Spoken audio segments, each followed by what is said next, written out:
This is what I feel that DJI did not really expand to you, the consumer, that yes, I give you FPV, but no, I don't tell you how the journey is gonna be.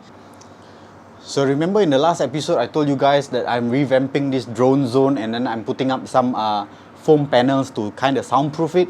The project has come into a slight problem because some panels are sticking just fine, but like some other panels are like coming off already, right? I think the spray glue is either I'm not using the right one, or it's just not sticking well. Actually, there's a whole arrangement of panels right in this zone, but they have all come off. So this is the spray adhesive that I've been using. I've been trusting this for some projects, but I think there's some issue to use it against such a porous wall like this. So I've got to get around to solving that first before I start doing up this other wall for my gaming zone.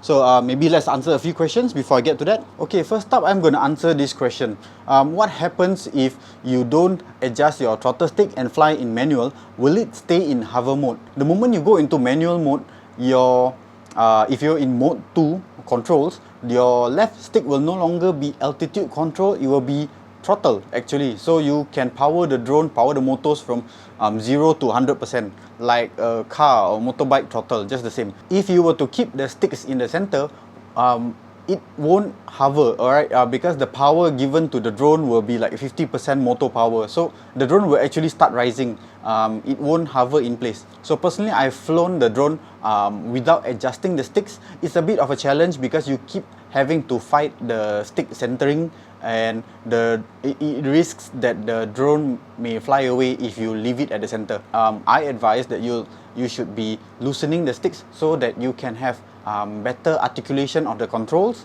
and better control of the throttle, of course. So that's my final take on that. Give it a try, give it an adjustment. So if you don't feel like you wanna use this adjustment, then you can always go back to the previous setting. So now here's the flip side of that question. Rahim, are you able to fly the drone in normal mode and sport mode, but now your sticks have been fully loosened, as in like for the manual mode setting? Now the answer to that is yes, clearly you can. Just know that if you were to switch to normal or sport mode, the drone will automatically hover in place. Then that's where you kind of need to eyeball it a bit and see within your FPV feed that whether the drone is hovering in place. Now if it goes too low, then you gotta push the throttle up a bit. If it's ascending, then lower it a bit. So you gotta estimate where is the midpoint of the sticks according to how the drone is reacting while in normal or sport mode with the sticks loosened. You give it a try. Now you don't need to go onto the field yet. As always, I will recommend that you will try this in the sim, and if the experience is manageable for you, then give it a go out on the field. Okay, this next one, I've had quite a few asking me like, what are my rate settings in my flight videos as of current. Okay, I haven't changed rates ever since I made the video. I'll put you a link right up here, right?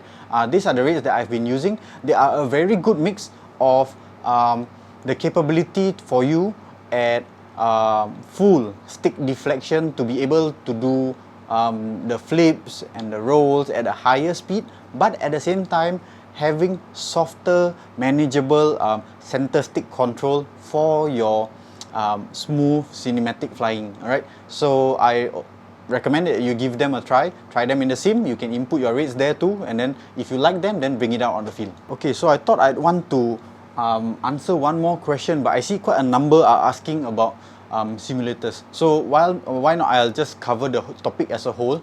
Android users were left in the dark because there was no Android version of the virtual flight app, which was only developed for iOS. So I've tried that, but I also have found other alternatives. Like for me, my personal preference, this is not sponsored, I just have been using the app ever since I started FPV way back in 2019, 17, somewhere there. Okay, so it's called the FPV Freerider. Now, what's so good about the app is actually it's a mobile app. You can bring it along with you anywhere. All you need to do is actually get your Android phone, connect it up with your the cable that was given to you, the dongle, right, that was given to you, and a data cable, not a charging cable. Don't just get any charging cable. I don't think you can process that. So you'll need specifically a Type-C data cable to connect it up.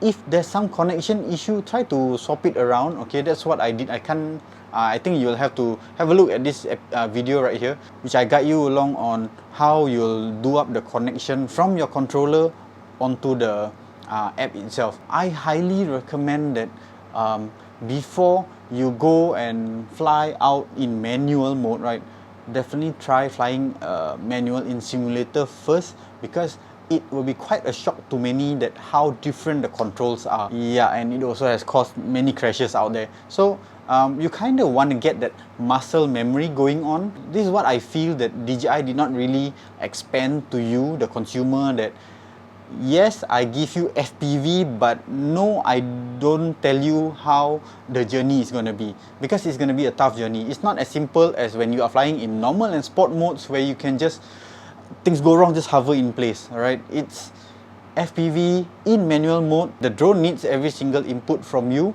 even down to how you want to stop the drone, how you want to make turns, flips, rolls and all that, okay? So definitely all that you'll need to do in the sim, in addition to the muscle memory that you'll need to build up. At the same time, you'll also need to get used to the motion sickness. I mean, we know that in normal and sport mode, it's leveled modes. Even if it tilts, it just tilts a bit. But now, when in manual mode, it will really go to as far as you want to tilt it, right? Even to a full roll or full flip. So that is something that you'll need to overcome the motion of the drone, right? So some people have also reported that they're getting like some motion sickness.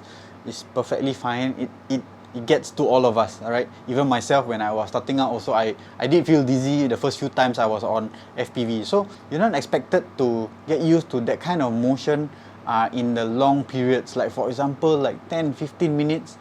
Trust me, just go 2-3 minutes and then rest a while and then continue that practice. Best is, of course, get yourself in the sim and do this kind of practice. So anyways, this Q&A seems to be a bit rushed. Yes, it is, because I'm gonna be deployed out for some work. So I just wanted to answer a few of your questions, and I hope to continue getting that content out once a week, right? As I mentioned last episode. So if you've liked this episode, if you found it useful, do give me a thumbs up. Now, if you've any further questions you want to ask, do just leave me a message, leave a comment at whatever episode that you are at, and I'll get back to you as soon as I can. And if not, pilots, as always, I'll see you in the skies. Peace. I gotta get all these sponges going, and so I'll see you in the next one.